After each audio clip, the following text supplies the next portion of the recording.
I forget to record my presentations all the time. As always, thank you for being here. I sincerely appreciate it. This is one of five series of Zooms that we'll be doing for the next 5 Sundays. This is the first one. There is a lot that we need to do as it relates to what's happening right now via Project 2025, what they've already accomplished, and they're ahead of schedule and what they're planning to accomplish. So we got a lot to do, but with this 5-part series, I wanted to focus on some of the main areas, if not the main areas, that we absolutely need to be thinking about as a community. The first one being food. Everybody eats. We all eat every day. If we can't feed ourselves, it's game it's game over. So the first thing is creating our own system by which we can feed ourselves. That's the first series that we'll be doing today. I'm sorry, the first of the series that we'll be doing today. Next Sunday will be security, because not only do we have to secure and protect what we're trying to build, because history has proven that it's not a matter of if whatever we're trying to build is going to be targeted for destruction, is when and how, because it's what they've always done. So the second series is security. The third one is economics and finance, because everything we do, we live in a capitalistic system. We need capital to do what we need to do. And there's a lot of capital, there's a lot of finance, a lot of opportunity that flows through our communities. But because we're not properly mobilized and organized, we have yet to capture it. And that third series, that third Zoom, is about capturing some of that economics, some of that finance, so we can use it for ourselves.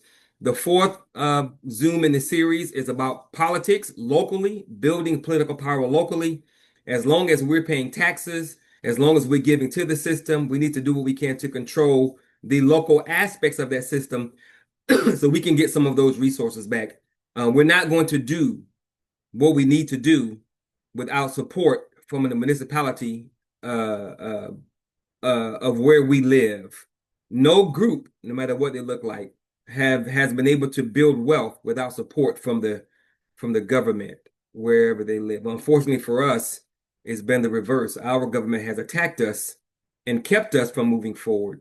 And again, whenever we have made progress, they've done things to ensure that that progress does not continue. So the fourth part of the series is politics, and the fifth part is about raising a new kind of melanated child, a new kind of African child, to understand that he or she has enemies. He or she only can depend on his brothers and sisters initially to build something for themselves. And this enemy system that you've been born into, it has plans for you, and those plans aren't good.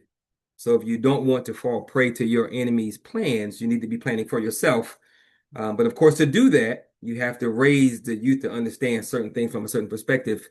So that fifth series, the last one in the series, fifth Zoom, the last one in the series, is about getting our youth ready for what's happening now and what's coming. And again, this is not obviously the totality of everything that we need to be doing in the midst of these Zoom conversations and these calls. We will be talking about other things, but again, I tried to focus on on five key areas that are an absolute must. Um, and if we don't get these things right, then the things that are attached to that, things that are on the periphery, aren't going to matter that much. So again, thank you guys for being here. I sincerely appreciate it. If you like what you see today and you're on board, again, this is the first of five, so be sure to let someone know about the next one moving forward. It's very, very, very important that we as a people understand where we are and what we're up against. So I always try to center, if you will, anyone who comes to a presentation of mine, because I don't want there to be a misunderstanding as it relates to where we're coming from, of where we sit in this country and what we need to do. And these two brothers, Brother Charles Barron and Professor James Small, they do an absolutely excellent job of being very clear as it relates to the current Black reality in America in 2025.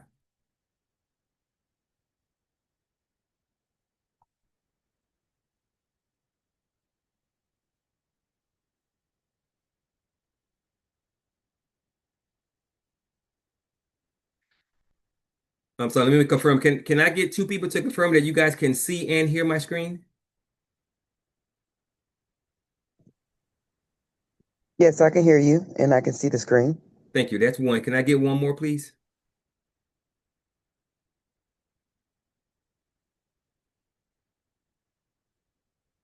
one more person to confirm you can see and hear my screen? Yes, I can see and hear the screen. Cool. Thank you very much, Bernard. I Yeah, appreciate I it. can hear you, but I can't hear the video that's playing, but I can see it. Oh, well, check well, I'll stop and restart because the other two people say that they can hear.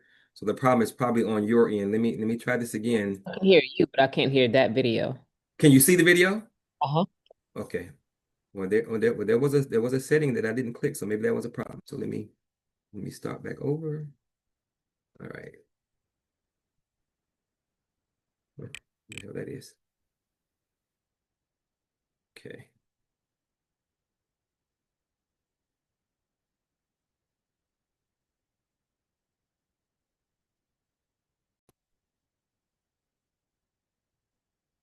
They get you. All right. Okay. We got to understand colonialism. We live in black communities in America are domestic colonies. Okay, Sister, can you hear now? See and hear now? Yes, I can hear it also. Cool. All right, amen. Thank you. Thank you. Of a colonial capitalist system. And here's where they get you. They get you focusing on racism. And we have to, but racism is the ideology of capitalism. It is not the system. The system is capitalism, and then you have a socialist system, and communism is the utopian system that doesn't exist. You have communist parties and countries, but you don't have a communist government. So when we look at every black community, what is a domestic colony? A colony is when a foreign nation takes over a sovereign state and brings in its military and extracts from its natural resources from that land and the labor, slave labor. That's what colonialism is. So domestic colonialism means that we in black communities across this country, we don't have anything like Tulsa or Rosewood in the 21st century.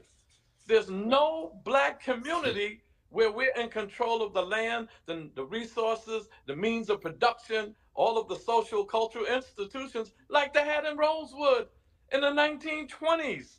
So now we have none of that. We are over $1 trillion consumer market, and yet we have no community in the country that looks anything like Rosewood or Tulsa of the 1920s. And here we are in 2023.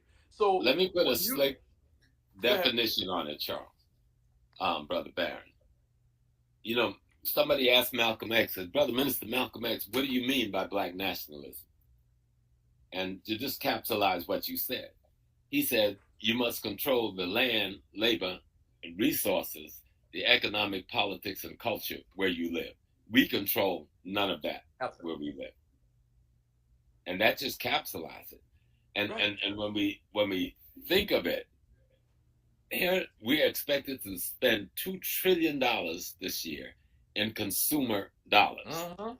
We control no land, we control no labor, we control no resources. We do not control the economics, the politics, or the culture where we live. All right? And then we by definition, we can't even call where we live communities, because communities presuppose that you control those things. Absolutely. That's so right. We are neighborhoods in capitalistic colonial communities. Good. Okay, so I love how the brothers lay that out because for me it's very, very, very clear as to our reality, where we are, and what we're up against. I find no fault, no error in the way the brothers described it because it's true. And of course, we might have some people that don't believe that or don't want to accept that or see things differently. That is on them. I am operating from the vantage point of what Brother Charles Barron said and Dr. James Small, because that is the reality that I see. And that is the reality that I'm working from. We have to understand that right now, via this whole Project 2025 rollout thing, the quote unquote colony, our communities are going to get worse. and they're going to get worse on purpose. If you have not noticed, the economy is being dismantled on purpose. If you haven't noticed, the social safety net, Medicare, Medicaid, WIC, food stamps, indigent care, support for veterans, support for those who have cognitive issues, all of that is being attacked and dismantled. If you haven't noticed, the education system, they are looking to, they've already begun to restructure how the quote unquote education system works. They are taking Black history out of that education system. They are erasing African American, Black history from the education system. They are teaching things that will whitewash the true history of what this country has been about. And they are making efforts to dismantle the entire system because they are trying to create a new kind of America. If you have not noticed, federal protections for both consumers and citizens, no matter how much money a consumer might have, they are dismantling those federal protections. They want to give as much power as possible to the state and allow the state to do what they do. That's very, very, very bad for us, because when states have been in control, that's when we receive most of the hell. That is why federal protections has been so important for us in this country, because the states unfortunately have been extremely racist and dangerous. They are rolling back what the federal government can and cannot do, and again giving more power to the states. And they are looking to fleece those who are poor, those who don't have, those without, and they want to give that money to the rich.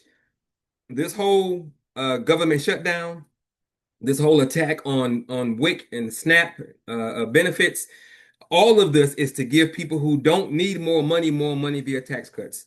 This government shutdown does not have to be. This halting of benefits so that people can eat does not have to be. But again, America is changing. And if we don't recognize the changes, of course, we're going to be on the losing end of everything. Trump has only been in office for 10 months. They're just getting started. And when I tell you they're ahead of schedule, trust me, they are ahead of schedule, and it's going to get a lot worse before it gets any better. And if it's going to get better, if we're not going to endure a living hell, we're going to have to do something on our own, because nobody is coming to save us, because nobody cares about us. Fortunately for us, we don't need anybody to save us. Everything we have, everything we need, we already have. We just don't know it because we don't talk to each other. The chaos that they want to create on purpose, the chaos that they're trying to create on purpose, the chaos that they will create on purpose will be an opportunity for those of us that see it. Like Brother Malcolm said, tomorrow only belongs to those who prepare for it today. If we prepare today for what they want to do tomorrow, then we'll not only be ready for it, but we'll be able to push back against it and protect ourselves. Again, there's a lot that we got to do, but we're going to deal with those 5 key spaces first, and then build on what we create via that foundation moving forward. The ultimate goal via this presentation is for us to create our own local agricultural ecosystem. The SIMPA model, SIMPA is an acronym that stands for Southeastern Michigan Producers Association. In my organization, we have national leadership and we have think tanks that we're building. There's a brother by the name of Kerry Jr. who runs our national agricultural strategy and system. Our model of what we want to do here in Houston is based on what he's doing via SIMPA in Michigan. Brother Kerry has 25 years working in this space. He is also a civil engineer for 35 years, very accomplished, very intelligent, very knowledgeable brother. So what we want to do is based on the model that he's put together for us and other Black people, and we're moving forward with that. Brother Kerry via SIMPA has been working for the past 6 to 8 years, working with Black farmers to connect them to create a network so we can move that food from the Black farmer's farm to the Black family's plate. This is a multi-billion-dollar industry. And like most multi-billion-dollar industries in this country, we play a role, but that role has only been as consumers. We only give our money. We don't get anything back from that, and we most certainly don't have a controlling mechanism in it. If Black people can control any industry, it's the food industry on a local level. because we already have all the mechanisms, all the pieces are already in place. They're simply not connected. And that's what we want to focus on here today moving forward. The progressive buildup of how we're going to do this. If you saw the flyer, if you saw my Facebook post, if you saw my Instagram post, I am breaking those bullet points down uh, as it relates to immediate goals, midterm goals, and long-term goals. And the long-term goals are 1 year plus, because we don't have a lot of time to put something in place and get it moving. And of course, it's not going to be perfect in 1 year. But if we do this thing the right way, we can most certainly lay a foundation that we can build upon within this year and simply make that foundation stronger moving forward. So we want to produce a food sovereignty SWOT analysis, an analysis that lets us know where are we strong, where are we weak, what are the opportunities, and where are the threats. If we don't know where we're strong, if we don't know where we're weak, if we don't know the opportunities and we're not aware of the threats, then none of this stuff is going to work. So what we have to do immediately is produce a SWOT analysis for our community, starting on the street level, working up to the largest voting level, which here in Houston would be a district. We have to produce a database of what, and this is a part of the SWOT analysis, what are our current food system resources, who's already growing, who can teach, who can train, who wants to learn, who has land, who's willing to grow. We have to produce all of that because currently, as a collective, we don't have that. And of course, there are organizations that are doing bits and pieces of all of this, but we want to do what we can to bring it all together so we can continue to focus on our survival and our forward progress. We want to create community agrisystem trust, and that will be a written agreement between the organization that's spearheading this, which is my organization, and the community. We want the community to know that there is benefit for you being a part of what we're trying to build, not only so you can feed yourself and your family and not have to worry so much, but also a monetary benefit, because again, there's an economic and financial aspect that we're also going to be talking about with the third Zoom in 2 weeks. So we want a written agreement. We want to establish a trust with the community to let them know that if you are a part of this thing, then you will benefit it in multiple ways. And within 4 months, we want to start establishing food buyer clubs where we get members of the community to give X amount of dollars so that we can have a bucket, if you will, of dollars when we can go buy in bulk, buy wholesale, and then bring that back to the community and then split that up with whoever's a part of that. We want to have these 4 things up and running within 4 months. Forgive me, my slides are out of order. Midterm, 5 to 11 months. We want to establish micro farms. A micro farm is a farm it's a plot of land whereby you are growing food on at least a 1/4 acre of land. Of course, it can be larger than that, but a 1/4 acre of land is a good place to start. And we have more than enough 1/4 acres of land in the spaces that are predominantly Black. Our goal, we're going to approach this thing over the next 1 to 4 months. When we're doing our SWOT analysis, one of the questions that we're going to ask is, are you willing to grow food to feed your neighbors? Are you willing to grow food to feed the street? Are you willing to grow food to be a part of a network so we can feed the neighborhood? Do you have expertise by which you can train and or teach others? So our goal within the first 1 to 4 months is to lay the groundwork where we have, at a minimum, and of course it's not going to work out this way perfectly, but at a minimum, we want to really, really, really, really try to have every other house on every street in a predominantly Black space. And here in Houston, we have 3 districts that are predominantly Black. Those districts, all 3 of those districts represent over 45 zip codes. We're talking about a lot of people. Our focus is getting every other house to grow something to be a part of a collective, so we don't have to worry about where we're going to get our tomatoes, where we're going to get our onions, where we're going to get our beets, where we're going to get our chives, or whatever. Everybody who's a part of the collective agrees to grow whatever, and then whenever that thing is grown, it'll be stored in a space, and that gets to the food hub part, which we'll get to eventually, by which it can be distributed. But also, a big part of this thing is business. We can wrap it under our own label and then sell it in multiple spaces. So within 5 to 11 months, we want the foundation of micro farms up and running.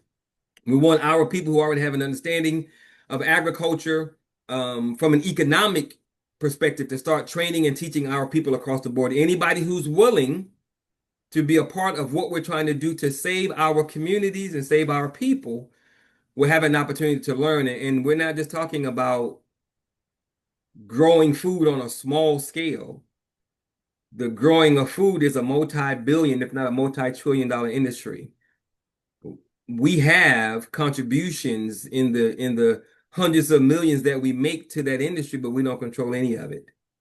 We have all the pieces, but they're not connected. And of course, being properly educated is a big part of that. We want to start rolling out healthy foods initiative campaigns. I apologize for that typo. Those should be 2 words and not one. Because a part of what we absolutely must do, all of these fast food restaurants that are in our communities, ideally, I'd like all of them to go, but that's not reality. But that doesn't mean we can't create competing businesses that aren't trying to simply make a dollar and poison and kill our people earlier than they should be dying, but we'll be focused on feeding our people healthy food that's going to make them bigger, better, and stronger, and still make money, because we live in a capitalistic system. We can't build if we don't have any capital. So we got to have businesses that are in the food industry, and that's a good thing, because the more we can control that system of what our people are consuming, the better off we're going to be. So we want to start launching a healthy foods initiative campaign so that we can let our people know why we're doing what we're doing, how you can be a part, why you should be a part, and of course, how you're going to benefit. And we want to elevate the food buyer clubs to farmer buyer clubs, whereby we are pooling our economic resources. We're partnering with a local farmer, and we've already begun to work on this, by which you can either pay a fee to have food delivered, or you can pay a fee to get a discount on what the farmer grows. The whole point of that is to not only identify those that are already growing food, but make sure that we as a community are supporting that local farmer so that he or she can grow, because their growth, their success becomes our growth and our success. Again, 3 predominantly districts in Houston representing over 40 zip codes. I think it's 43 or 44 to be exact. And that's a lot of people. So all of this stuff that you guys are seeing, all of it's possible, all of it's doable. We simply need to pull the trigger, which of course is what we're doing now. And our long-term goals, 12 plus months. Establishing a food hub. A food hub is a physical location, a physical institution by which you can bring food in, process the food, and ship it back out. There are multiple food hub systems in the greater Houston area, but none of them are 100% owned and are controlled by Black people. And we have to change that. So we want a main food hub, but we want there to be smaller micro food hubs as we bring food in, clean it up, and redistribute it back out. Again, multi-billion-dollar, if not trillion-dollar industry that we can impact if we're mobilized and organized to do so. Via this food hub, we want to start establishing our own agricultural businesses and of course jobs for our communities. And again, we want to start our own community restaurant so that we can compete, which is very possible because other people are doing it in ways that will make our people bigger, better, and stronger, as opposed to our people being poisoned by the fast food that's all over the Black community. The steps we want to utilize to get there. The first thing that we absolutely must do, again, is understand what does it mean to be Black in this space? What does it mean to be Black on this street? What does it mean to be Black in this neighborhood? What does it mean to be Black in this precinct, in this zip code, and in this district, as it relates to food sovereignty and an agricultural system that we can own and control? So the first thing we want to do is we want to find out as rapidly as we can 3 primary strengths. What kind of expertise do we have in this predominantly Black zip code? Who knows what about agriculture? Who knows what about food? Who knows what about business systems? Who knows what about what we're trying to do? And more importantly, are they willing to help? Who's already growing food? What are they growing? How much are they growing? What is the level of sophistication per their growing? And are they willing to be a part of what we're trying to do? And lastly, as it relates to the three main strengths, is who's open to teaching, to growing, and to being part of what we're trying to build. I suspect that most people will say that, of course, they're willing to be a part, because the way we're going to train and approach it as it relates to talking to the community, we're going to make it very clear that there are things happening and moving against us that if we don't recognize and pay attention to, it's going to be extremely detrimental for us. Dr. Kathy Tatum, I see you have your hand raised. You have a question? How you doing? One of my questions is, do we wait until your whole presentation is over to ask questions, or because you might get to it, or ask questions throughout? I will, if you can, I would prefer that you wait. I can knock this out. But if you can't, if it's just burning on you, then I will most certainly take a pause. No, So, I'll wait. okay. Are you sure? I mean, I'm okay if you want to ask. I'm just in the presentation. Mhm. Does it discuss anything with funds? Not in this particular presentation, because we're going to deal with the funds 2 weeks from now when we get to the economics and finance. But we do know, of course, that things take money, and we have relationships with people that can help us with the grant funding. But what we don't want to do is rely 100% on grant monies from other entities. That can be a part of the meal, that can be the icing on the cake, but we don't want that to be primary. So we most certainly have strategies that we want to employ to ensure that revenue is coming to the food. Because if we don't have any money, we can't make this happen. So of course, that has to be Okay. part of it. But I'm not dealing with it here, because I'm just trying to set up the infrastructure of what we're Okay. trying to build. Because I love infrastructure, but I've been part of a lot of the things that you're talking about. Mhm. And me personally, Yep. it does need to be discussed, because I have buildings, I have land, I have farmers, but I literally have a discussion yesterday saying I'm about to shut down all across the United States, because I'm tired of the funding to come to the end that I'm paying for the building, the lights, the farming, the Right. working with MD Anderson Memorial. Yep. We brought $5 million into Acres Home, and literally I'm exhausted. So Yeah. that's why I said, where's the funding? Because if we don't have that discussion, just like I just ran for city council, and I was the only one at the polls, but everybody wants to inbox me saying we ain't got no food. Well, Right. you all should have been at the polls to Right. make sure that I got in, Yep. because just me being at the polls for 2 hours, I got 6,000 votes. But if I just imagine if everybody went to the polls, but I have a building that I raised $5 million, I have $800,000 left, but it's always a discussion of, we're going to talk about it later. But I know 32 organizations are about to close their doors because that later part, Mhm. we're exhausted. Yeah. So thank you. You're very welcome. And Dr. Kathy, the reason why we're having the Zoom call about the politics is because of what you just said. We absolutely must understand the importance of local political power, and we got to understand that if we're not mobilized and organized to take that power, it's never going to be given to us, and we'll always be struggling, and we don't have to be. So you are 100% correct. We actually have our own independent political party, because we're not trying to be Democrat or Republican. And we understand that if this thing is going to work the way it needs to work for the benefit of our people, that political piece is extremely important. So what I'll probably end up doing is putting you in touch with the brother who runs our National Agriculture Department, and then maybe we can do a Zoom between the three of us and talk about how we're going to go about getting this money. But you're right. Without the money, we're just talking, and that's why it's a critical piece. So, amen, and I agree. Okay. And I just like to say that what you have shown so far, Yes, it ma'am. is absolutely important for people to be woke. And they try to take it out this system, but Yeah. what you're going over is woke, and knowing that even number one, that we do need everybody in their household to grow food. Yeah. So it's not the money part is second, but what you're discussing is absolutely imperative that people understand that we can make it on our own if we decide to get up and do it. So absolutely. Yes, Thank ma'am. you. And you're welcome. And not only it's not just that we can, is that we're not going to be given a choice pretty soon. white people are being very clear on what they think about black people, poor people, brown people. They're letting us know that in their eyes, like Jay-Z said, rich nigga, poor nigga, still nigga. They are literally creating a system by which the space, the chasm, the gulf between the haves and the have-nots is going to become greater.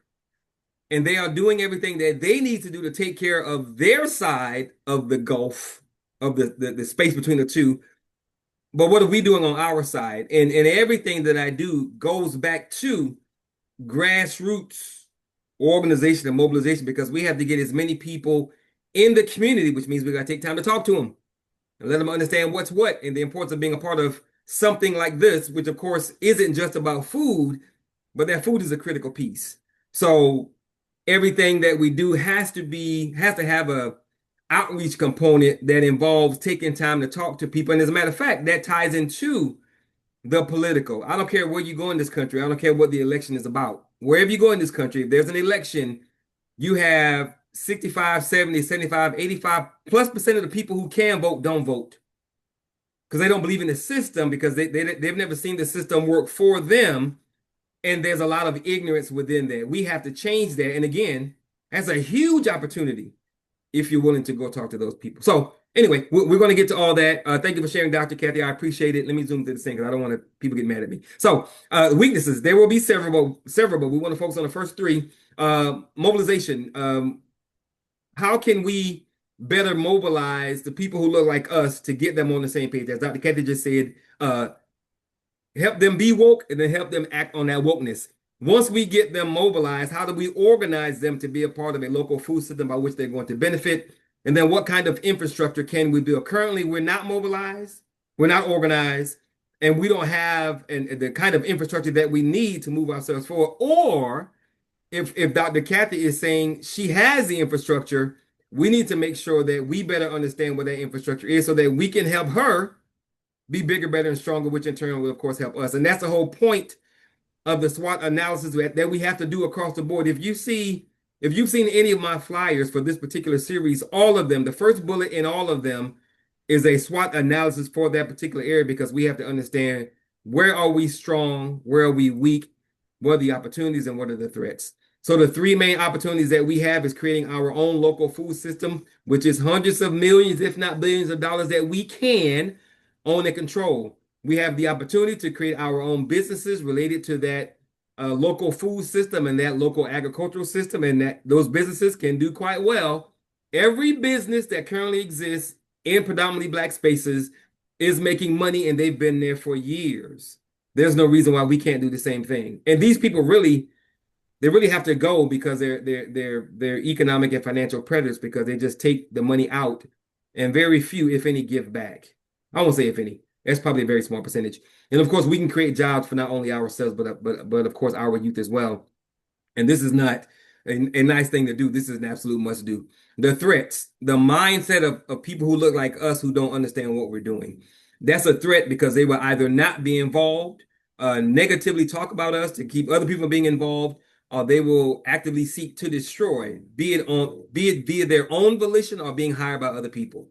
That's a problem that we're going to have to deal with, which is why the second Zoom is about security. Organization, we're not organized. We got to get organized, because if we're not organized, none of this stuff is going to matter. And then the last one is security. Again, it's not a matter of if. Again, it's not a matter of if what we build is going to be targeted for destruction. It's when and how, because that has been the history of our people in this country since we were kidnapped and brought here. So all of this are the key things that we want to focus on via the SWOT analysis. And excuse me. And again, this won't be everything that comes out of it, but this will be the main three things per each letter, per each category that we want to focus on moving forward. So we want to, after we get the SWOT analysis, or as we're getting it, we want to implement it. If you've seen any of my presentations, again, as I just said, everything that I do goes back to the grassroots, because we have to understand that it starts at the foundation. The foundation is in the community. The foundation is where people live. The foundation is the neighborhood, is the street, is one home at a time. So often, our organizations have awesome missions, awesome visions, great ideas, but we start too high up and we try to go too wide, too far. We got chapters, we have offices, we got employees, blah, blah, blah, but we have zero control where we live. That's a problem, because if you don't have control where you live, you can't affect what's happening to the people on the ground where you live. We have to find a way to control the spaces where we live, especially if we're the majority, and then build our power base from that local dynamic out. So this is based on what I'm presenting to you guys now, is based on starting from the street level. One house, the next house, the third house, till we got all the houses on that street covered. We've had a conversation with everybody on that street about whatever the hell we're talking about. And then from that street level, we expand to the next street and then the next street until we get the neighborhood done. And then we go to the precinct level. And again, our goal within the next 1 to 5 months is to have, at a minimum, every other house. Ideally, we want every house, but that's not realistic. Every other house involved in the creation of our own local agricultural system on some level. They may not be growing, but maybe they're willing to learn. They may not be willing to learn because they already know, and they might be willing to teach. We have to understand that no one can do everything. But if everyone does something, everything will get done. And of course, this will not be everybody. It's never been everybody.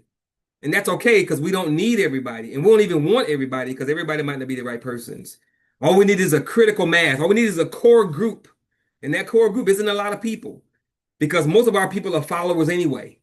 And if we get the right core group, they will lead the people to where they need to be. So we want to start on the street level, then we want to expand to the precinct level, and then we want to go to the zip code level, and then eventually getting to the largest voting space in most American cities. I think all American cities except for Louisiana have districts as the largest voting block. Louisiana has parishes.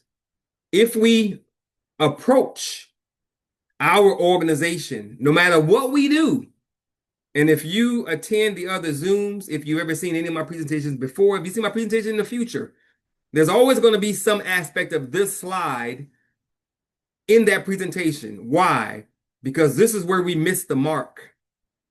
We try to go too high, too fast, too broad, too quickly, and we have zero understanding, zero power, zero control on the street where we live. We want to flip all of that. We want to understand that this is where the power lies. We have to understand our strengths, our weaknesses, the opportunities, and the threats on the street level, in the neighborhood, in the precinct, in the zip code, and of course, the voting district.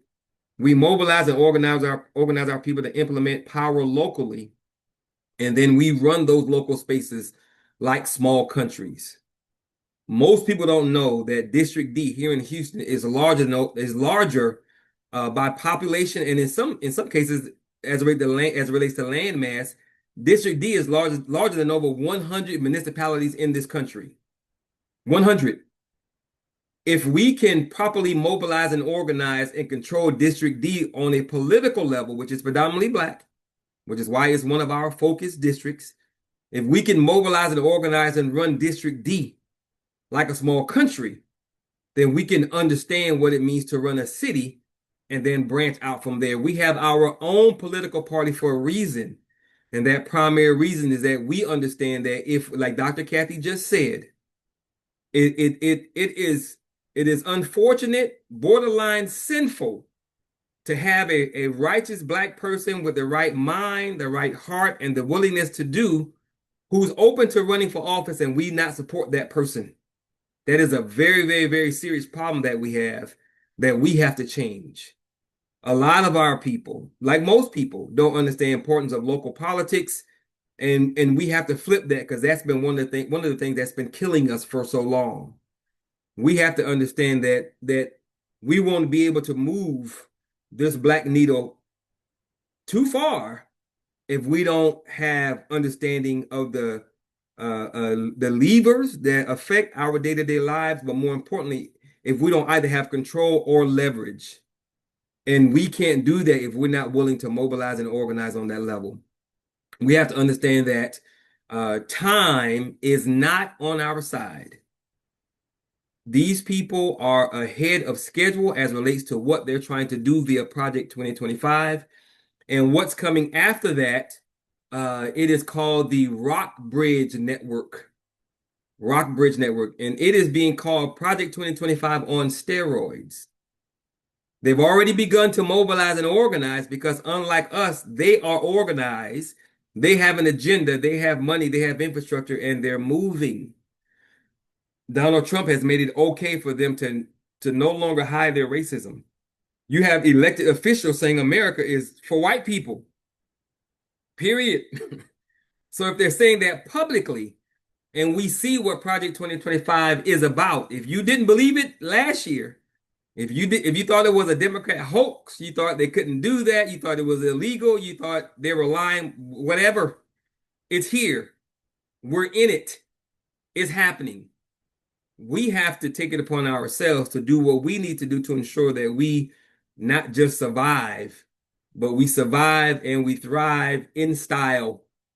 We can, we just got to make sure that we have the right people involved.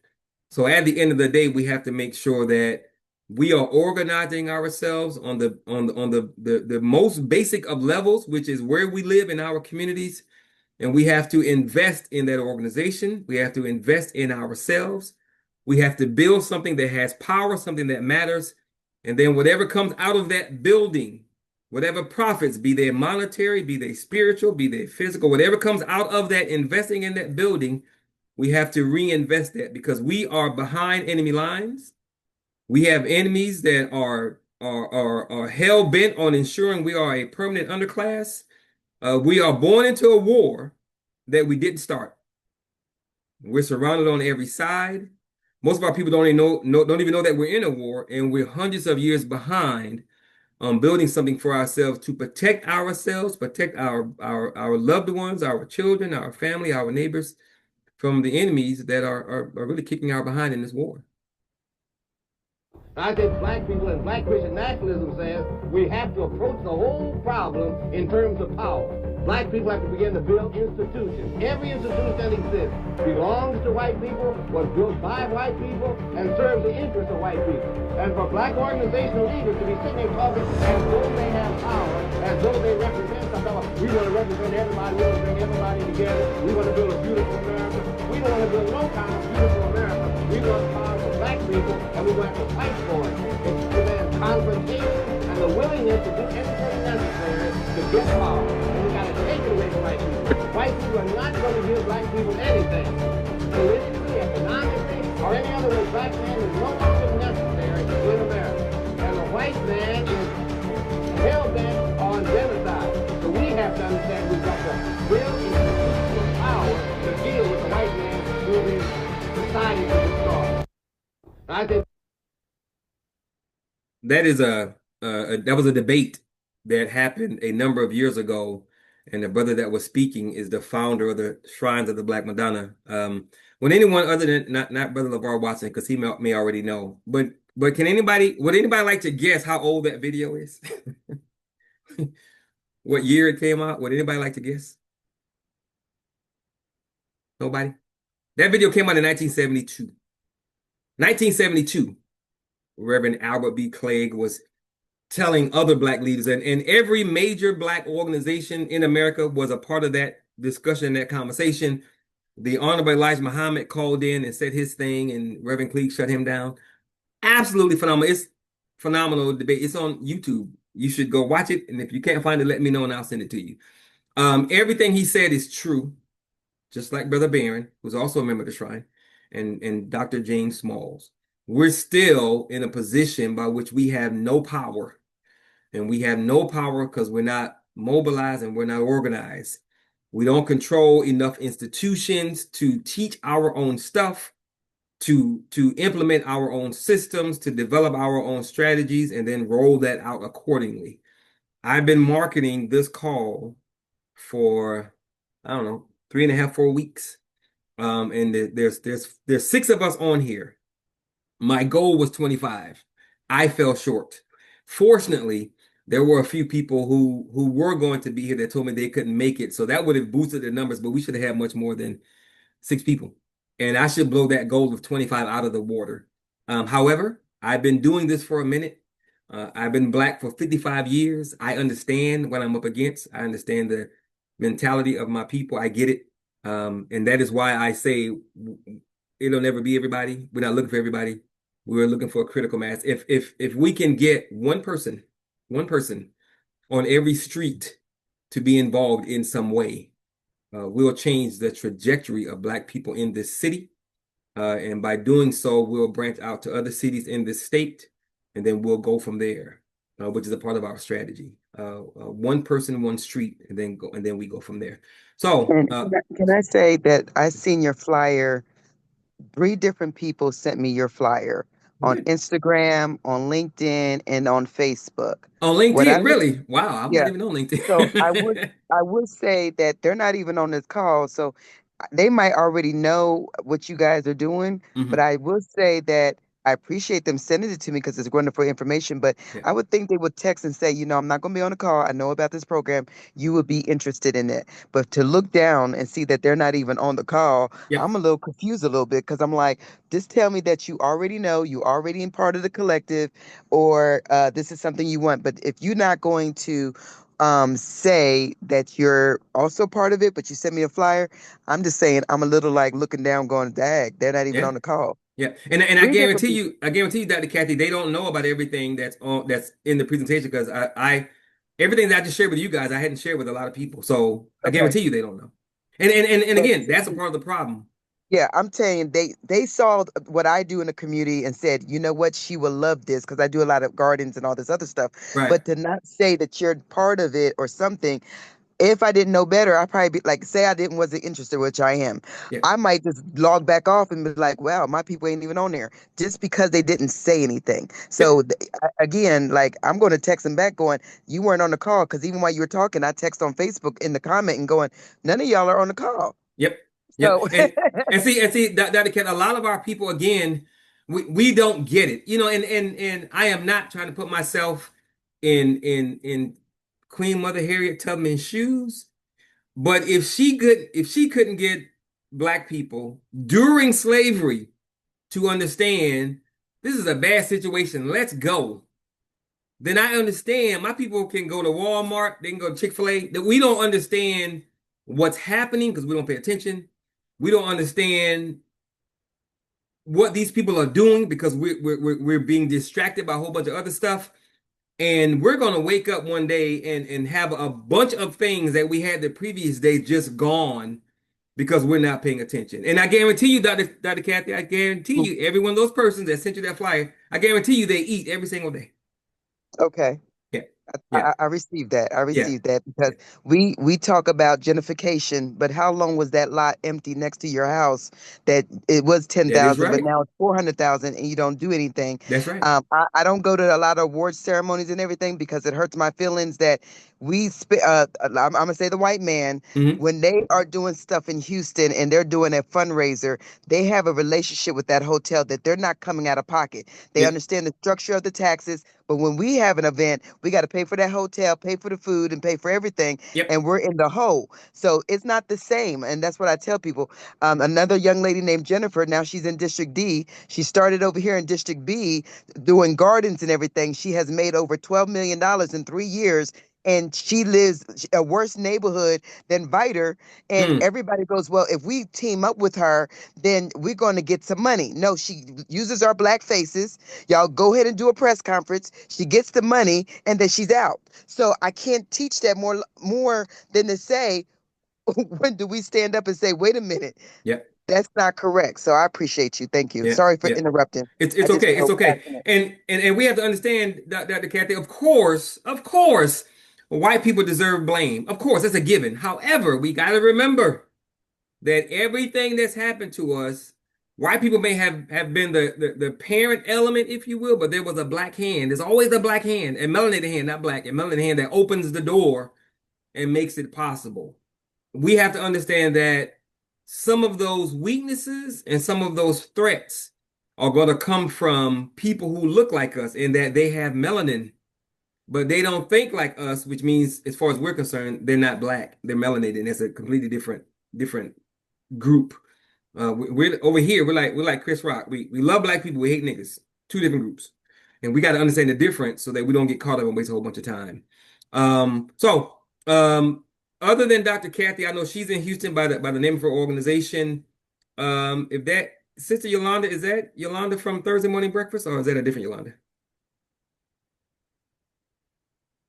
Did Yolanda going once? Going twice? I know Brother LeVar is in the Dallas area. Brother Emerson Guild is, who's an hour late. He's actually in Belize. And Tempest, are you by any chance in Houston?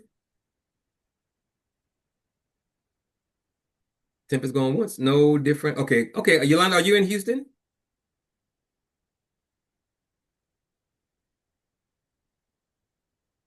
Yolanda and Tempest, are you guys in Houston?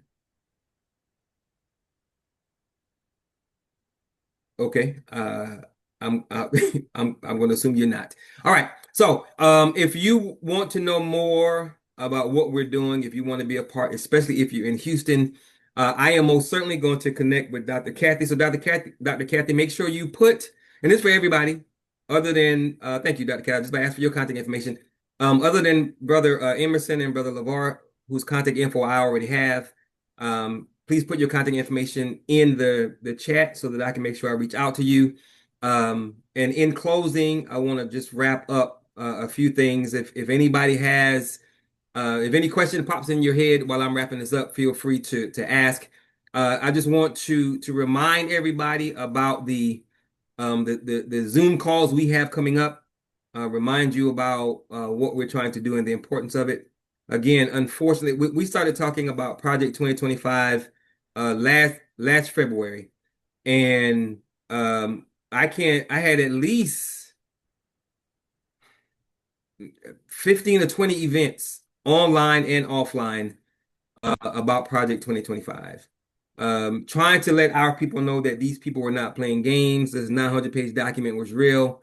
But of course, our people weren't paying attention. And this whole thing with SNAP, everything that I shared with you guys, they said they were going to do it. We have a digital magazine called Grow for Care Digital. It comes out every Tuesday. Within that magazine, I have a 5-page ongoing series called Project 2025, because everything they said they were going to do, they are doing, and it's affecting people. But of course, our people still aren't paying attention for whatever reason. So this is a game changer, because they're restructuring how America functions. And America was never a friend of ours anyway. Of course, we've benefited. Some things good have happened for us, but there's a lot more bad that's taking place.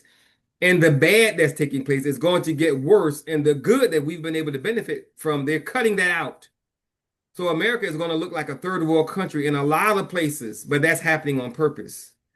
So again, as I said initially, a 5-part series.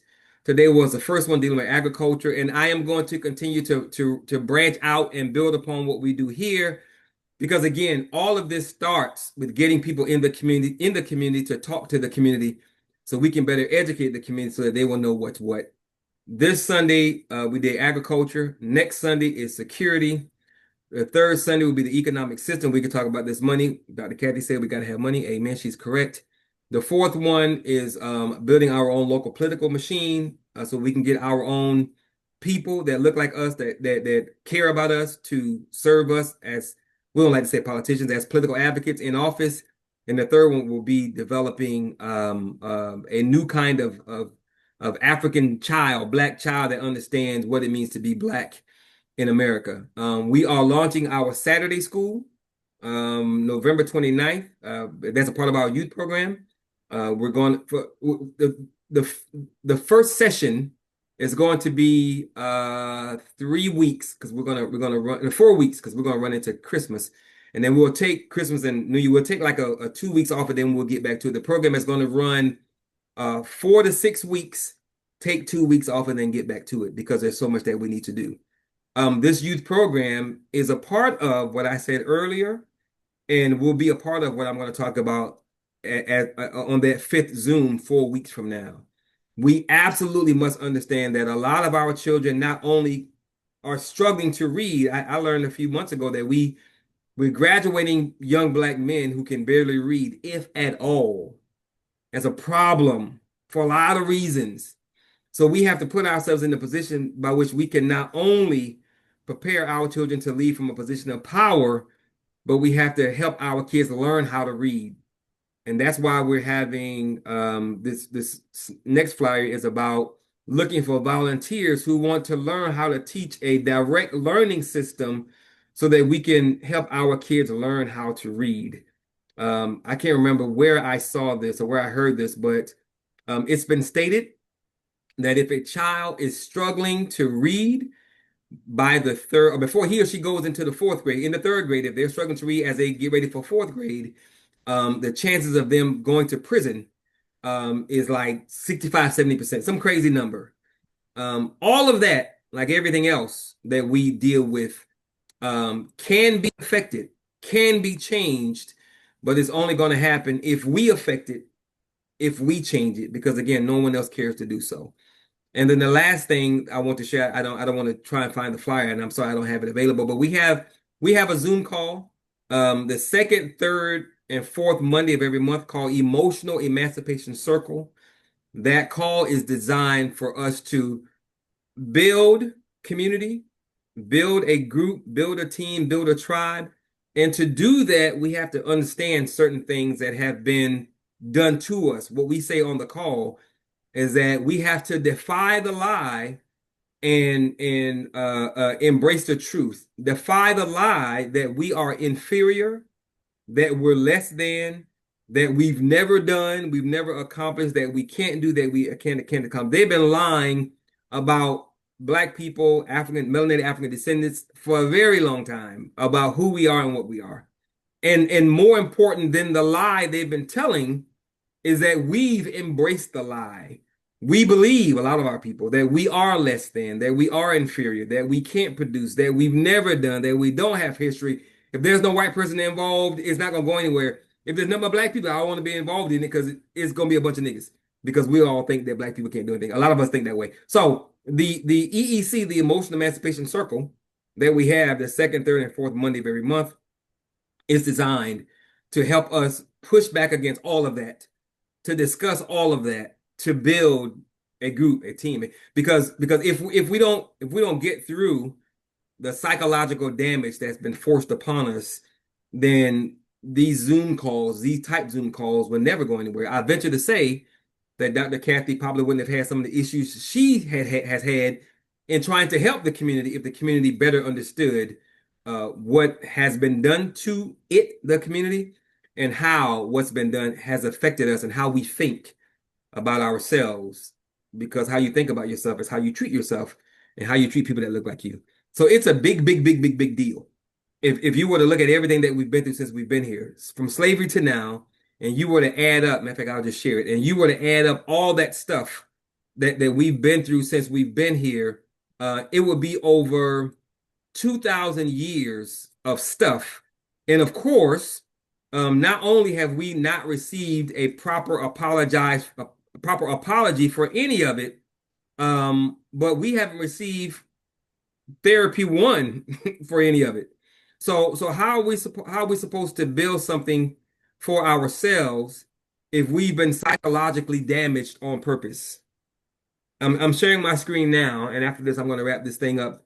But these are most of the major things that have happened to us since the first documented melanated African descendant was brought here in chains from 1526 to 2025.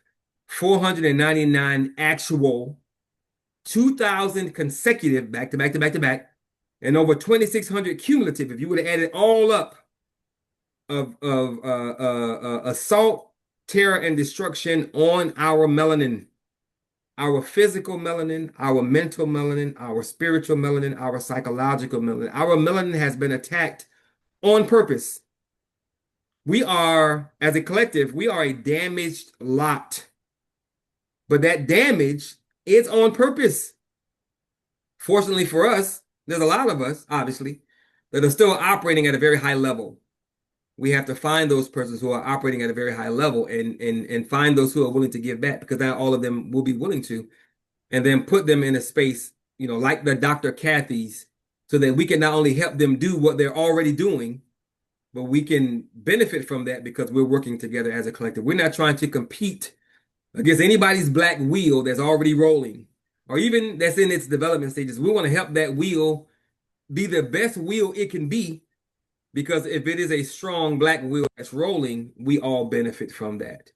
And that's what this is about. So for those persons that invited you here, for those persons that that talk a good black game, for those persons that care but couldn't make it, let them know about the call. Let them know about the other calls and encourage them to come to the other calls. It's a 5-part series for a reason. I actually wrote a brief book about Project 2025 with solutions in it that you can download from our website right now. And I wrote that book because a lot of people started to talk about Project 2025, but nobody was giving solutions. I actually went to a few Project 2025 events here in Houston. Good information given out about what it was, but nobody was giving solutions. So I actually wrote a book, a 44-page booklet. If I do anything, I'm always going to talk about the problem, but I'm always going to give you solutions. You can go to our website right now, grow4care.org, and click on, I think it's Project 2025, that's the heading, and scroll down to booklet. The sub menu is I think it says booklet, the booklet. Free, download it. 44 pages, and I think there are 38 things that we can do, which is a part of this right here, that I wrote for black people, because I was trying to get my people to understand, look, man, these people are serious. and here we are in Project 2025. It's happening, so what are we going to do? So that's why this series is titled Building Within Project 2025, because we are most certainly in this matrix. So on that note, thank you guys very, very, very, very, very much for being here. Sister, I'm assuming you're a sister. Sister Tempest, Sister Yolanda, if you guys are in Houston, I most certainly want to connect with you. And if you're not in Houston, that doesn't mean that we can't still work together. Like I said, Brother LeVar is in the Fort Worth, Dallas area, and Brother Emerson, Brother Lewis, which is what I know him as, he's in Belize, and we still work together. We got to be organized locally so that we can connect with other people on other levels internationally. In my organization, we have leadership that's in Africa, because we understand that we have to connect with our brothers and sisters there while we build here. Sister Yolanda said she's in Galveston County at the moment. That's not too far, Yolanda. I'm in Pearland, so I'm not too far from you. Looking for land in Houston. Amen. Part of communities in Houston. I do a lot support and business in Houston. Amen. I have an herbal tea business. Amen. Teas in Sunshine Deli. I've been to Sunshine God knows how many times. Aisha shared your flyer. I know more than one Aisha, so I'm gonna say Ashe and amen to the sharing. Definitely would like to work together. You ain't got no choice. We cousins now, so I'm going to know you until you say, man, leave me alone. I'm always gonna do my part. So thank you guys for being here. I appreciate it. Always remember 2 things. 2. 1, no one can do everything, but if everyone does something, everything will get done. Amen, Yolanda. And lastly, the second thing, always remember that nothing is more sacred. Nothing is more sacred. Not you, not me, your kids, my kids, your family, my family. Nothing is more sacred than the empowerment and freedom, the liberation and salvation of black people. Because if black people aren't empowered, if black people aren't free, if black people aren't liberated, if black people aren't saved, you're not going to make it. I'm not going to make it. Our kids won't make it. And our loved ones will not make it, because they are connected to the black group. Even if they don't see themselves as being black, even if they don't understand that they are a part of the black group, even if they're kind of coonish and they're like, that's y'all, this is me and us and whatever. White people, those non-melanated groups, those January 6th people, they don't care about what you think about what group you're not a part of, because you look like us who know we're part of the black group. So when they come, when they expand this purge activity that's been happening in every major city in this country for the past 6 years, when they expand that, they're coming for everybody. If you think you are a conservative, you Black Republican, a melanated Republican, or whatever, those people are being kicked out. Every non-white entity that considers him or herself a conservative, they're being kicked out. And these non-melanated people are saying, we don't want you as a part of our group, despite the fact that they helped Trump to be where he is. These people are saying, we don't want you. Those other groups, they have countries they can go back to, they have communities they can build within, they have resources. If it weren't for us, it would be no America. So what other people have, we got to build like rapidly. And we're not going to be 100% ready when this thing falls apart.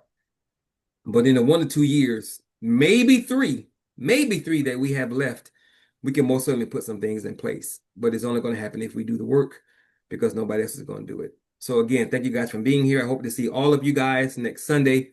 If you can't make it, please let other people know. It's unfortunate that we only have 6, but I don't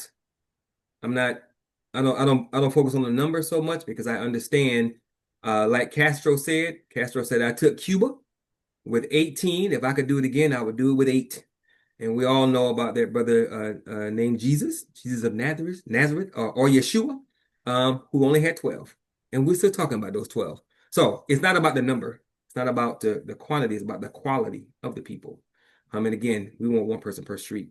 So thank you guys very much. God bless. And I hope to see you guys soon. Take care. Let's build. Let's do this thing, because nobody's going to do it for us. Y'all have a good one. And always good to see you, Brother LeVar. Much love, much respect. And you as well, Brother Lewis in Belize. Y'all take care. God bless.